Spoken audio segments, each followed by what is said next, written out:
الحمد لله رب العالمين، والصلاة والسلام على سيد الأنبياء والمرسلين وعلى آله وأصحابه أجمعين। বন্ধুরা আমার, ভাইরা আমার, বাংলার জমিনে কোন নবী রাসূলের আগমন ঘটেনি। অলিয়াদের মাধ্যমে বাংলার জমিনে ইসলামের আবাদ প্রচার প্রসার লাভ করেছেন।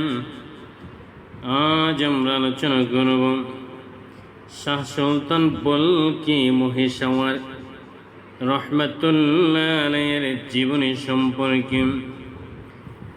বাংলাদেশে ইসলাম ধর্ম প্রচার ও প্রসারে যেসব আধ্যাত্মিক দরবেশ ও যোদ্ধা বড় ভূমিকা রেখেছেন, তাদের মধ্যে অন্যতম হলেন শাহ সুলতান বলকি মহিষাওয়ার রহমাতুল্লাহ আলাইহি।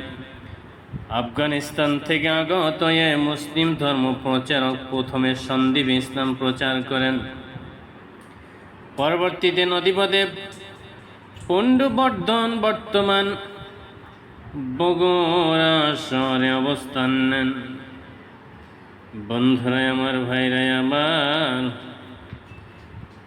পুণ্ড্রবর্ধন তথা বর্তমান বগুড়া অঞ্চলে আগমন করেন এবং ইসলাম প্রতিষ্ঠা করেন। পুণ্ড্রবর্ধনের রাজধানী বগুড়ার মহান স্থান গড়ে রয়েছে তার মাজার শরীফ। স্থানটি পুণ্যার্থীদের জন্য তীর্থস্থান। বন্ধু, আমরা জানি আল্লাহর ওলীদের যে স্থানে অবস্থান নেন সেটি তীর্থস্থান হিসাবে পরিগণিত হয়ে যায়। মোগল সম্রাট আওরঙ্গজেবের রাজত্বকালে বলখির দরগা খাজনা মুক্ত ঘোষণা এবং মাজারের বুরিকা দরজা নামে প্রবেশদ্বার স্থাপন করা হয়। প্রতিদিন হাজার হাজার নারী পুরুষ পুণ্য লাভের আশায় মাজারে এসে জিয়ারত করেন। সৃষ্টিকর্তার নৈকট্য লাভের আশায় নফল নামাজ ও দোয়া দরুদ পাঠ করেন। এছাড়া জাগতিক মনোবাঞ্ছা পূরণের জন্য মাজারে রক্ষিত বক্সে সাধ্যমতো দান করেন। অনেকে সন্তানের মুখে প্রথম ভাত তুলে দেওয়ার জন্য এখানে রান্না করা খাবার নিয়ে আসেন। পরে খাবার গরিবদের মাঝে বিতরণ করা হয়। আবার অনেকে এসে রান্না করেন, সে খাবার ভাণ্ডারে জমা হয়, সেখান থেকে খাবারগুলো বিতরণ করা হয়।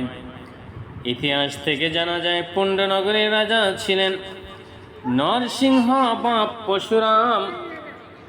তিনি তার শাসন আমলে একক আধিপত্য বিস্তার লাভ করেন।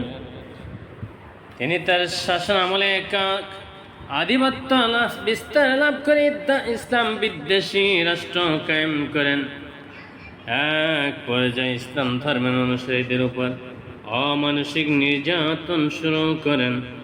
কথিত আছে সেই সময় বুরহানুদ্দিন নামের এক মুসলিম নিঃসন্তান ছিলেন। আল্লাহ পাকের রহমত, তিনি ছেলে সন্তান জন্ম দেন। এরপর গরু জবাই করে আকিকা অনুষ্ঠান করলেন। পরশুরাম ক্ষিপ্ত হন। এরপর তিনি বুরহানুদ্দিনের পরিবারের সবাইকে হত্যা করেন। পরশুরামের রাজত্ব চলে দীর্ঘদিন। ইতিহাসে আরো জানা যায় পরশুরাম অপসারণ রোধে মহান আল্লাহর ইচ্ছা হযরত শাহ সুলতান বলকি রহমাতুল্লাহ আলাইহি মহিষাওয়ারের আগমন ঘটে। হযরত শাহ সুলতান আফগানিস্তানের বলক রাজ্যের সম্রাট শাহ আলী আসগরের ছিলেন।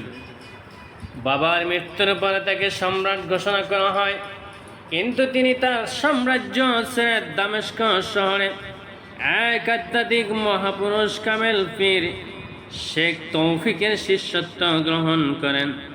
সেখানে প্রায় এক যুগ মতান্তরে 36 বছর আধ্যাত্মিক শিক্ষা গ্রহণ শেষে পীর শেখ তৌফিক ইসলাম ধর্ম প্রচারের জন্য তাকে বাংলায় যাওয়ার নির্দেশ দেন। তিনি সমুদ্রপথে বাংলার অভিমুখে যাত্রা করেন। গঙ্গা নদীর মোহনায় সন্দ্বীপে পৌঁছেন।